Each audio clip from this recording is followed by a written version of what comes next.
스트레스 때문에 통증이 더 심해진다는 말 들어보셨죠? 만성적인 통증이나 저림이 있는 분들은 경험하실 겁니다. 일이 너무 바쁘거나 마음이 불안한 날에는 증상이 확 심해지고 평소에 괜찮다가도 잠 못 들 정도로 온몸이 쑤시고 저리기도 하죠. 병원에서는 검사상 이상이 없습니다. 스트레스 때문이에요 라는 말을 들으면 왠지 꾀병 취급을 당하는 것 같아서 기분이 좋지 않죠.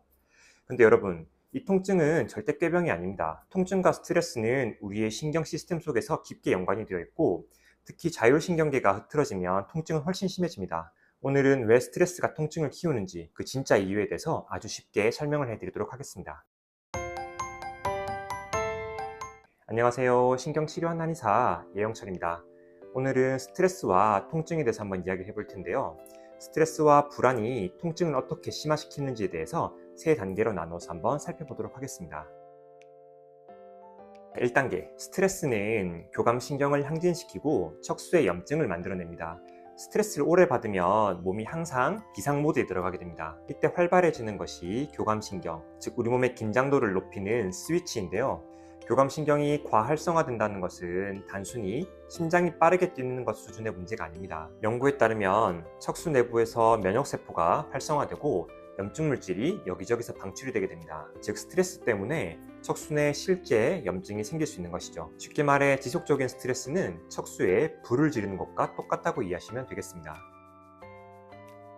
자, 2단계, 중요한 것은 그 다음이죠. 염증은 스트레스가 사라지게 되면 며칠 이내 진정이 되지만 통증을 느끼는 척수회로가 예민해진 상태는 이후에도 3주 넘게 지속된다는 것이 확인이 되었습니다. 즉 조직은 이미 회복되었고 염증도 거의 사라졌는데 척수와 자율신경계는 이미 통증을 잘 느끼는 모드로 재설정되어 버린 것입니다. 이것이 바로 중추감작이며 특별한 이유가 없이도 여기저기 아프고 저리다고 느끼는 상태가 되어버린 이유입니다. 우리가 단순히 아픈 부위만 열심히 치료하는 것으로 통증이 잘 낫지 않는 이유가 여기에 있는 것이죠. 이런 통증의 시스템 오류를 정확하게 이해를 하게 되면 치료 방향이 완전히 달라질 수 있게 됩니다. 앞으로도 이런 신경 관련 이야기 계속 들려드릴 테니 구독과 알림 설정 꼭 부탁드립니다. 3단계, 이제 불안과 관련된 이야기입니다. 우리는 보통 스트레스를 받는 상황에서 불안감을 같이 느끼게 되는데요.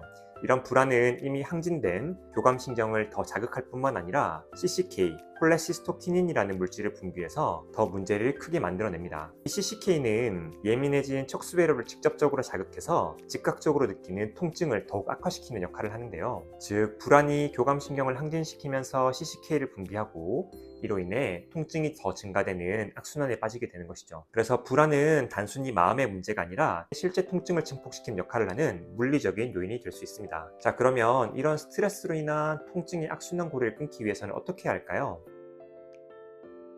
첫 번째, 우선 내 통증이 언제 심각해지는지를 스스로 한번 기록을 해보세요. 어떤 상황에서 내가 스트레스를 받고 어떤 양상으로 통증이 약화되는지를 아는 것만으로도 치료에 큰 도움이 될 수 있습니다. 자, 두 번째, 그리고 불안해지면 CCK가 나온다고 말씀을 드렸죠. 이때 가장 좋은 대응 방식은 깊고 느린 복식 호흡을 하는 것입니다. 자, 호흡은 교감신경의 활성을 억제하고 부교감신경을 활성화시키는 가장 빠른 방법 중에 하나입니다. 스트레스를 받고 긴장되는 상황에서 호흡을 깊고 천천히 하는 것만으로도 충분히 그 상황을 해결하는 데 도움을 줄 수 있습니다. 자, 마지막으로 수면과 식사의 규칙성, 그리고 그 질을 유지하는 게 무엇보다 중요합니다. 양질의 식사와 규칙적인 수면은 오류가 발생한 나의 신경계 시스템을 안정화시키는 데 무엇보다 중요한 역할을 합니다. 만약 나의 수면과 식사의 규칙성이 깨져 있다면 이를 개선하는 데 한약 치료가 큰 도움이 될 수 있습니다.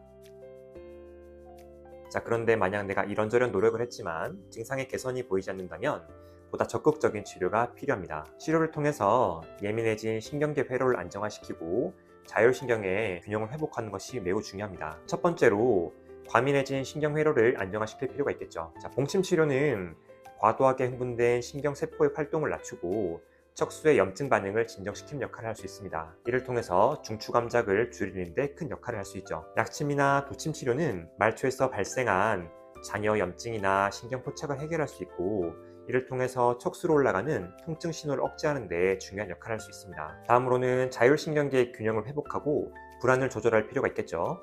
한약재 중에서 현오색, 향부자 등의 약물은 교감신경의 항진을 낮추고 부교감신경을 활성화시키는 데 도움을 줍니다. 따라서 이는 신경의 민감도를 낮추고 불안으로 인한 통증 악화를 막는 핵심적인 수단이 될 수 있습니다. 자, 여기까지 이야기를 한번 정리해보면 결론은 명확하죠. 만성적인 통증은 단순히 뼈나 근육의 문제가 아니라 스트레스로 인한 교감신경의 활성화, 그리고 그로 인한 척수염증, 중추감작으로 이어지는 신경계 시스템에 문제가 발생한 것입니다.